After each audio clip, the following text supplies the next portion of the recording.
इस वक्त शरीफ ख़ानदान के गिर्द जो नैब का शिकंजा था, आहिस्ता आहिस्ता जब वो टाइट हो रहा है तो उसके साथ साथ जो अदालती शिकंजे हैं वो भी उनके गले का तोक बनने जा रहे हैं और वो फांसी के फंदे में अल्टीमेटली तब्दील होंगे, क्योंकि जो जस्टिस बाकर नजफी रिपोर्ट है उसके अंदर बड़ा क्लियरली डिफ़ाइन हो गया है कि वहाँ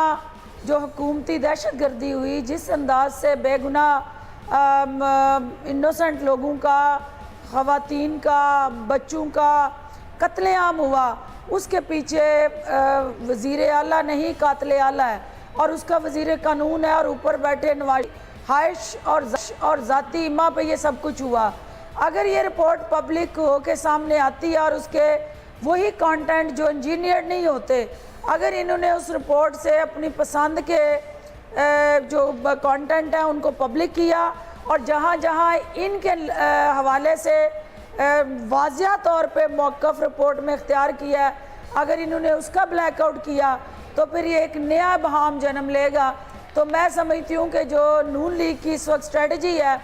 वो ये समझते हैं कि जब नवाज शरीफ सिस्टम में नहीं, नवाज शरीफ हुकूमत में नहीं, नवाज शरीफ पार्लियामेंट में नहीं, तो उनका स्टेक पे कुछ नहीं। फिर पाकिस्तान रहे ना रहे, खुदा न खास्ता पाकिस्तान के अंदर जमहूरियत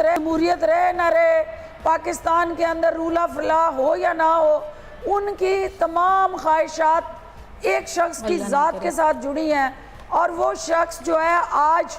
पाकिस्तान को जिस तरह से नुकसान पहुंचा रहा है। देखिए 3 दिन पहले ट्रंप की स्टेटमेंट आती है, आज आपका दफ्तर खारजा उसको कंडेम करता है। बिल्कुल।